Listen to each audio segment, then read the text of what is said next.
Finally, after a long wait, Diablo 4 Open Beta and the official release date is right around the corner.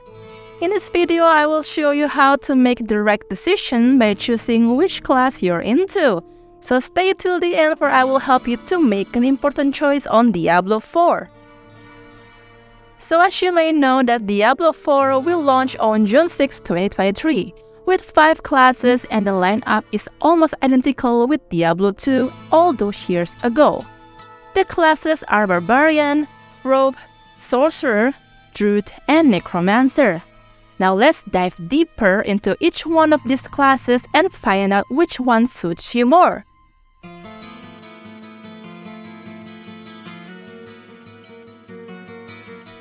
When it comes to tanking large amounts of damage, no class in the Diablo series does it better than the Barbarian. That's why they're also most known as frontliner in Diablo 4. The Barbarian is a brutal and physical warrior that dishes out heavy damage that is ready to take on many enemies with a wide variety of weapons across the battlefields. Don't be shocked, but it's gonna deal a massive amount of damage both from your core skill and with any addition of Berserking buff. Despite its enormous damage, Barbarians are quite slow because of its large body with just a few quick movement skills. Aside from that, Barbarians are tanky and can receive tons of damage. Now on the flip side, the Barbarians are going to depend on Fury to deal most of the big damage. Barbarians also suffered from the long cooldowns on many of the core abilities. When it comes to build variety, you basically only have a few playstyles, but there's no drastic difference when it comes to each build playstyle. As a Barbarian, your primary damage type is physical and you'll wield any combination of one or two-handed slashing weapon, one or two-handed bludgeoning weapons, and two-handed weapon. The Barbarian's unique class mechanic is the Arsenal system. The Arsenal system will be unlocked when the Barbarians reach level 5, and it allows you to assign a specific weapon for every attack skill. Each weapon starts from level 1, can be leveled up until level 10 through battle. Now I'm gonna talk about the skills. Starting from the basic skills. Well, it's basic.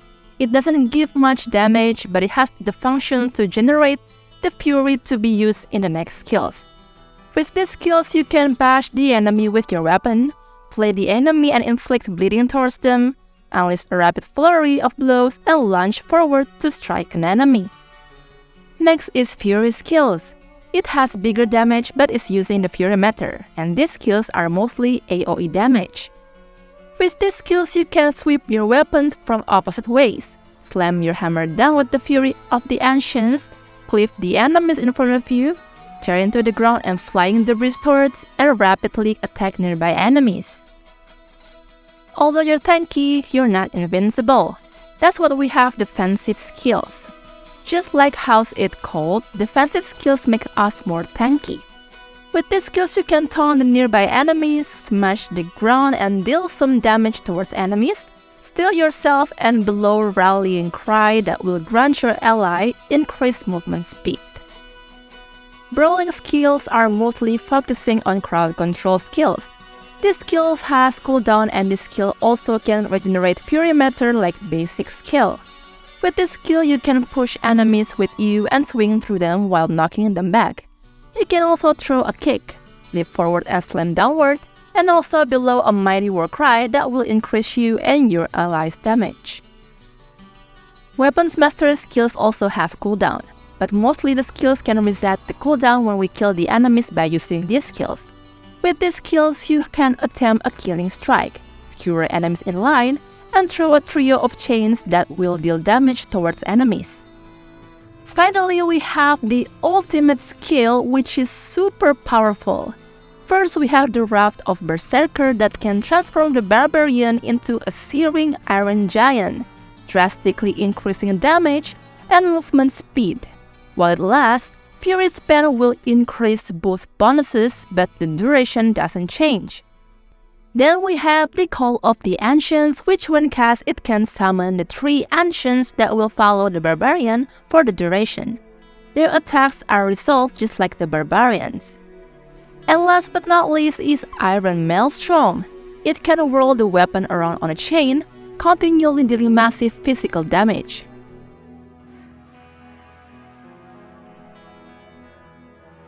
Roach is hybrid class. They can use both range and melee combat, and have appropriate skills that you can spec into. If you choose to focus on melee combat, the rogue can use swords and daggers, while players that decide to go with a ranged combat strategy can use bows and crossbows to fire arrows and bolts at foes. The class benefit is that they have a high damage output, a high mobility, and a high bleed potential and have more versatility kit. Now the weakness of Roach is that they are not durable, so they need to rely heavily on positioning to become more effective, and it also has steeper learning curve. As a Roach, the damage that you had is physical plus cold, poison, and shadow are also a type of the kit. And for the weapon, they have a one-handed swords, daggers, bows, and crossbows. The Roach unique class mechanic is the class specialization system that lets you choose one out of 3 active specializations at a time to empower your character. Your basic skills now generate combo points. Certain skills consume combo points for additional effects. Attack marks your enemies to fill up your inner sight gauge. When it's full, gain unlimited energy for 4 seconds. Unfortunately, the preparation of this specialization wasn't available during the preview build of the game. Now we're talking about skills. The first one is the basic attack. It has weaker attack and can regenerate energy matters. You can choose to melee attack like rapidly stab your victim, or use your range attack by firing a powerful arrow that sticks out an enemy and throws a blade in short distance. Core skills are the primary damage dealer or spender, and this is where the most consistent high damage came from. With these skills, you can unleash a barrage of arrows, a flurry of slashes and stabs, using the rapid-fire arrows and impale your enemy. Agility skills manifest as high mobility action for the Roach. You can quickly move through the shadows to stab a victim from behind, or leap backwards throwing cold tropes on the ground and dash forwards to slash the enemy. Subterfuge skills are usually used based on the condition. You can use this skill to run away from your enemy like vanishing from sight, surround yourself with protective shadows, place a trap, and also throw a smoke grenade at enemies. Imbuement skills allows you to infuse your next 2 attacks with an added attack. You can imbue your weapons with frigid energies, lethal poison, and with festering shadows.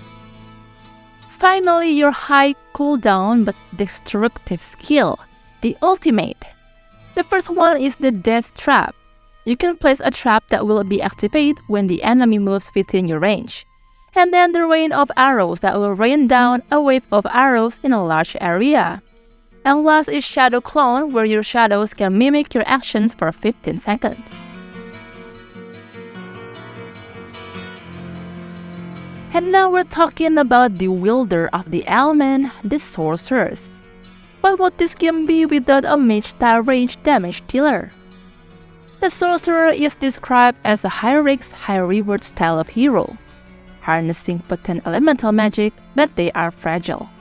Their spells are designed around fire, cold, and lightning abilities.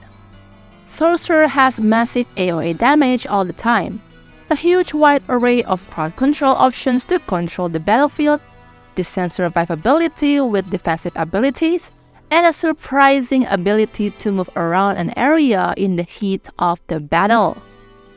However, all this damage and mobility comes with a price, because sorcerers are highly mana dependent.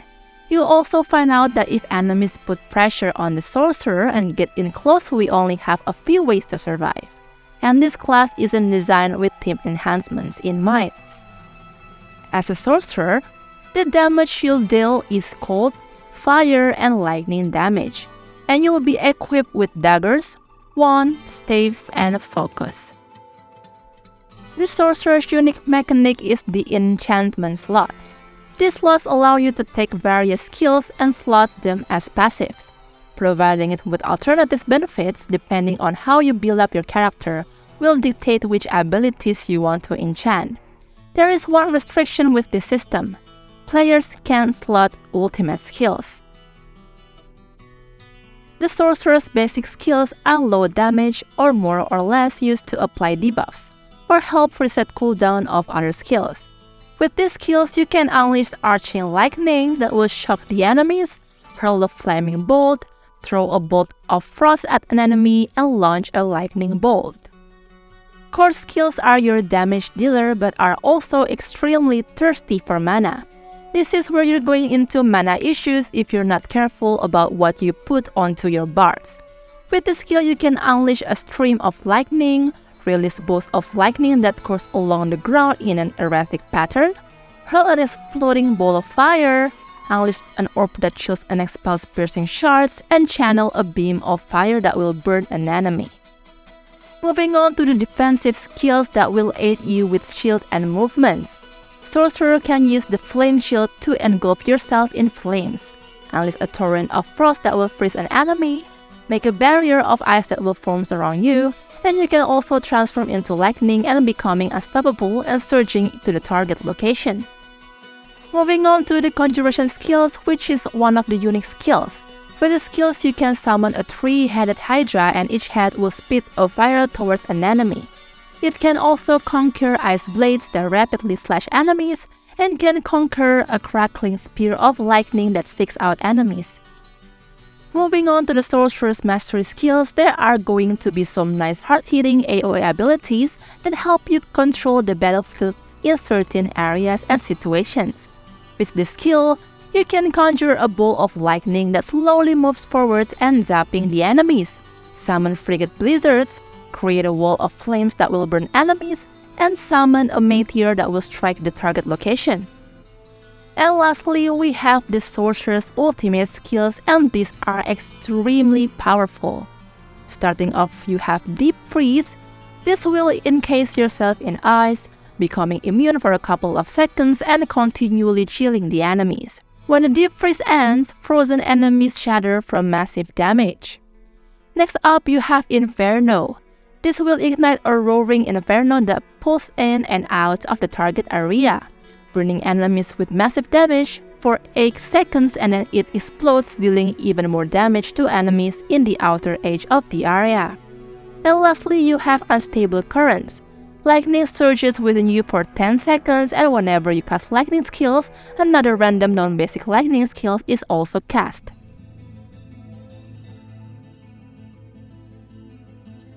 Next class we're gonna talk about is the Druid class. The Druid is a shapeshifter class and can change forms at will. They also have access to earth and storm magic. The class has access to a good amount of crowd control, and it can also debuff the enemy while still boasting a decently high damage output. There are a few more damage options than, let's just say, the Barbarian, but where the Druids really shine is in its close combat, tapping into its incredible ability to fluidly shapeshift. Talking about the weakness of this class, I found none of the problems which really matter. The only thing which bothers me a little is that Druids are depending on Spirit's resources, but like I said, that doesn't really bother me much.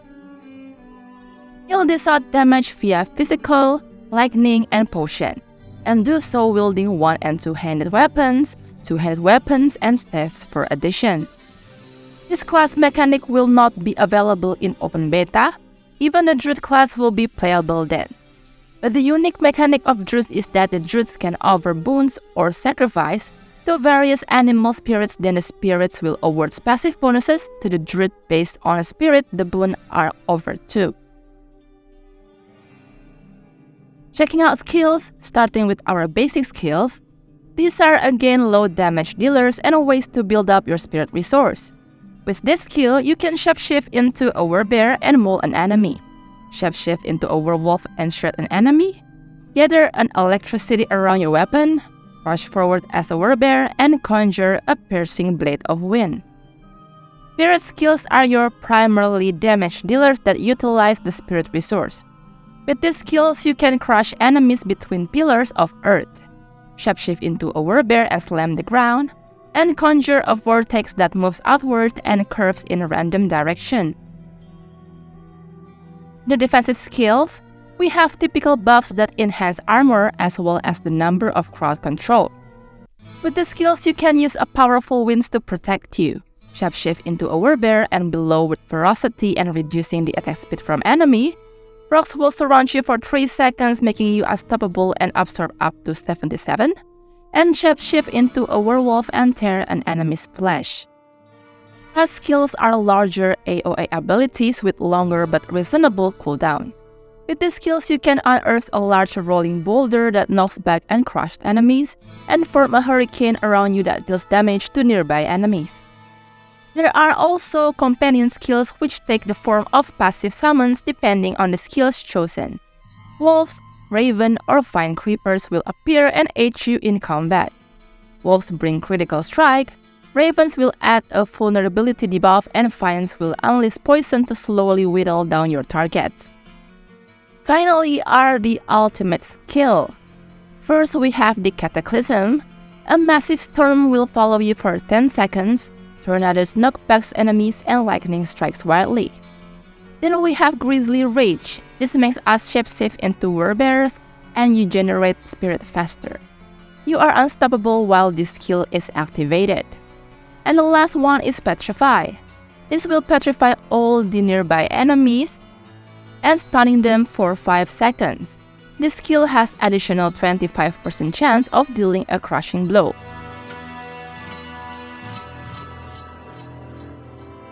The final class that we're gonna talk about is the Necromancer, or best known for their command over death. You'll have plenty of summons available to you to do your bidding to aid you in combat. The Necromancer's deep level of flexible customization will also allow you to tell your experience for both range and close quarters. And with the variety of vampiric options available to players, your sustain will be high if we played correctly. And this is going to be a theory crafter's dream class. Once again, I don't find any problems that really matter in this class. The only thing that bothers me is the Necromancers are bad at grouping the enemies, but well, that's not really a big deal. This class will deal a physical and shadow damage as its source of mayhem, and will run the battlefield using one-handed swords, daggers, wands, focuses, shields, and one- or two-handed scythes. The Necromancer's unique mechanic is the Book of the Dead. They have by far the most incredible unique mechanic and it's not even close. The Book of the Dead allows you to customize each of your minion type individually to grant a wide variety of bonuses, like you can have your skeletal warriors either deal more melee damage, be more tanky, or they could soak up more damage as well as even more effects. Now, just like the other classes, your basic skills exist to fill minor damage gaps, but primarily serve to build up your class's resource essence. Bone splinters at your foes or tear the flesh of them decompose to form a usable corpse to aid you. Core skills heavily utilize Essence, but here we start to tap into health regeneration through blood skills should you need to top off your health. You'll focus on enemies with single target abilities that begin to sip to those around them, or leave a trail of light that deals damage over time. Next, we'll use Macabre skills as our high damage dealer, but with medium cooldowns. Saving health from enemies surround you in prison mobs with Bone Prison, or you can choose to detonate with one of your corpses dealing high AoE damage to anything in vicinity. Corruption skill lay down some serious ground effects to damage enemies through curses. This will rely on essence to cast and have a short duration, but if positioned correctly, it can apply some damage and slow debuffs on your target. Thus far, we only have 2 summoning skills. These aren't controllable summons but will automatically act depending on the skills used. Bone Spirit will use up all of your remaining essence, and depending on how much essence you put into the spell determines how much damage is dealt. Corpse Tendrils, in the other hand, will use one of your corpses to pull it and stun enemies around it. Finally, we're on our ultimate skills. We seek to deal massive damage, but it comes with the cost of high cooldowns. The first one we have is the Army of the Dead, which we can use to summon the dead. Then there's Bone Storm, a swirling storm of bones that will appear around you and your golem. Then the last is Blood Wave, which can conjure a tidal wave of blood that deals damage. And finally, we get to the end of the video and already have a closer look on each of the 5 classes in Diablo 4. And of course, we are still a bit away from the launching date of this game and things perhaps could change, and there's still plenty that we don't know from the official. But hopefully this video will give you a clear explanation of which class you might choose later. And let me tell you guys that this is the beginning of our journey with Diablo 4, and we're obviously gonna make a video about it in the near future. See you in the next video, bye!